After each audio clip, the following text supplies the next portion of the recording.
American airline के एक जहाज में बैठे 140 पैसेंजर्स ने टेक ऑफ के 15 ही मिनटों के बाद नोटिस किया कि जहाज टेक ऑफ तो हो चुका है, लेकिन वो ज्यादा एल्टीट्यूड गेन नहीं कर रहा, यानी वो ज्यादा ऊपर नहीं जा पा रहा। अभी पैसेंजर्स ने ये नोटिस ही किया था कि अचानक जहाज के पायलट ने अनाउंसमेंट बेल बजाई, जिसके बाद पायलट ने जहाज में बैठे 140 पैसेंजर्स को एक इंतहाई खौफनाक खबर से आगाह किया। नाज़रीन, 21 सितंबर 2005 को कैलिफोर्निया के शहर बर्बैंक में अमेरिकन एयरलाइन जेट ब्लू की फ्लाइट 292 डिपार्चर के लिए बिल्कुल तैयार थी। इस वक्त दोपहर के 3 बज रहे थे और फ्लाइट को ठीक 3:15 पर न्यूयॉर्क के लिए उड़ान भरनी थी।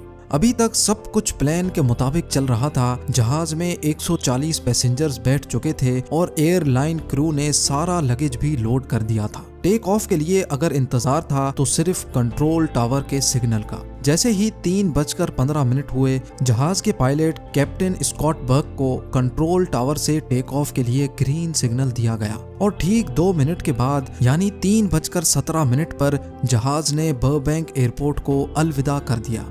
ना ही पायलट को, ना ही क्रू को और ना ही जहाज में बैठे 140 पैसेंजर्स को इस बात का इल्म था कि थोड़ी ही देर बाद वो सब अपनी जिंदगी का खौफनाक लम्हा देखने जा रहे हैं। जहाज को टेक ऑफ किए अभी 15 मिनट ही गुजरे थे कि तमाम पैसेंजर्स ने नोटिस किया कि जहाज ज्यादा एल्टीट्यूड गेन नहीं कर रहा। इतने में कैप्टन स्कॉट ने जहाज में एक अनाउंसमेंट की, जिसमें उन्होंने सिर्फ ये कहा कि हमें टेक्निकल डिफिकल्टीज का सामना करना पड़ रहा है। ये जानने के बाद तमाम पैसेंजर्स के कान खड़े हो गए। किसी ने बोला कि जहाज का एक इंजन फेल हो गया है, तो किसी ने बोला कि शायद जहाज का इंजन मजीद ऊपर जाने की ताकत खो बैठा है। लेकिन असल मसला इससे भी ज्यादा खौफनाक था।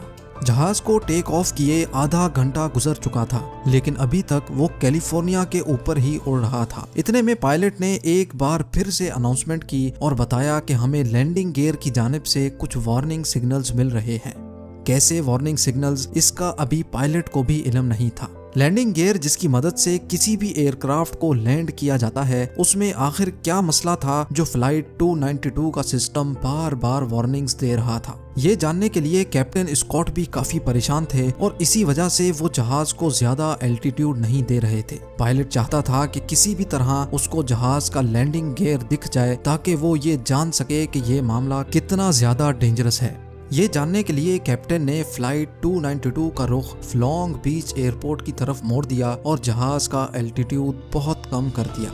लॉन्ग बीच एयरपोर्ट के कंट्रोल टावर ने जूम कैमरा से जहाज के लैंडिंग गियर को देखा तो वो पूरा 90 डिग्री में घूमा हुआ था। यानी अब ये तो तय था कि जहाज की लैंडिंग या तो क्रैश लैंडिंग होगी या फिर इमरजेंसी लैंडिंग।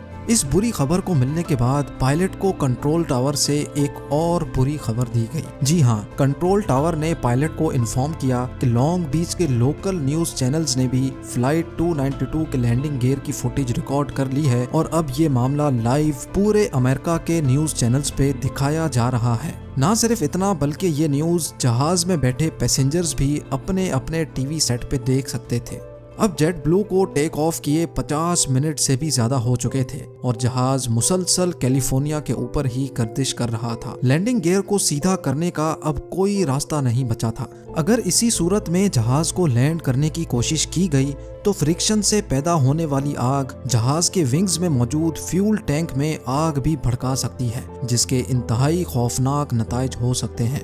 हैरत अंगेज तौर पे इस वक्त जहाज के फ्यूल टैंक में जो जेट फ्यूल मौजूद था उसका वजन ही 14,000 केजी के बराबर था। यानी जहाज में जेट फ्यूल का वजन 12 फैमिली कार्स के बराबर था। इतने ज्यादा फ्यूल को लैंडिंग के दौरान जरा सी भी आग लग गई तो जहाज एक ही झटके में फट भी सकता है। लेकिन कैप्टन स्कॉट बहुत अक्लमंद था। पायलट ने लैंडिंग से पहले जहाज का फ्यूल खत्म करने का फैसला किया, जिसके लिए जहाज को 3 घंटे तक समंदर के ऊपर ही घुमाया गया।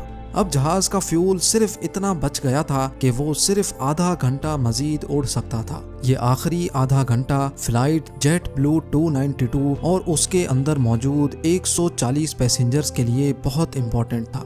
कैप्टन ने जहाज को लॉस एंजलिस के एयरपोर्ट पर क्रैश लैंड कराने का फैसला किया, क्योंकि लॉस एंजलिस का एयरपोर्ट इस वक्त सबसे करीब था। कैप्टन ने लॉस एंजलिस टावर से कांटेक्ट किया और उनको हर किस्म की सिचुएशन के लिए तैयार रहने का कहा। यहाँ जहाज के अंदर मौजूद पैसेंजर्स जो टीवी चैनल पे ये मंजर लाइव देख रहे थे, उनके टेलीविजन सेट्स भी कैप्टन ने बंद कर दिए। अब जहाज के अंदर इंतहाई जज्बाती माहौल बन चुका था।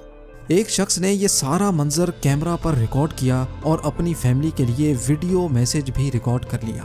जेट ब्लू 292 अब लॉस एंजलिस टावर के रडार पर आ चुका था और एयरपोर्ट क्रू ने जहाज को बचाने की सारी तैयारियां मुकम्मल कर ली थी। फायर ट्रक से लेकर एम्बुलेंसेस तक सब कुछ रेडी था।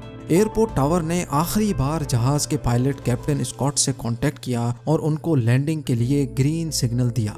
ग्रीन सिग्नल मिलते ही पायलट ने तमाम पैसेंजर्स को क्रैश पोजीशन में बैठने का कहा।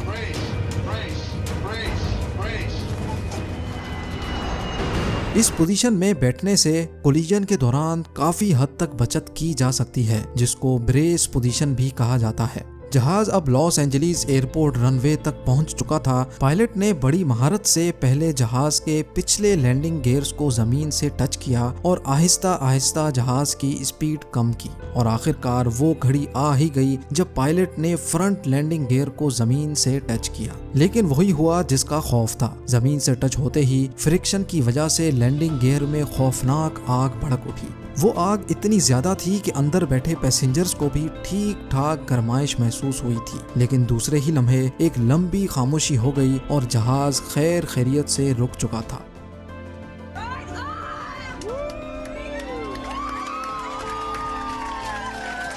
ये वो वक्त था जब पायलट, क्रू, पैसेंजर्स और पूरा अमेरिका जो इस मंजर को लाइव देख रहा था, उन्होंने सुकून का सांस लिया और एक एक करके पैसेंजर्स को नीचे उतारा गया। फ्रंट लैंडिंग गियर का व्हील इतना ज्यादा घिस चुका था कि वो पूरा आधा हो चुका था। इन्वेस्टिगेशन से ये बात मालूम हुई कि फ्रंट लैंडिंग गियर में एक लॉक होता है जो व्हील को घूमने से रोकता है। वो लॉक टूटने की वजह से टेक ऑफ के फौरन ही बाद लैंडिंग गियर 90 डिग्रीज में घूम गया था।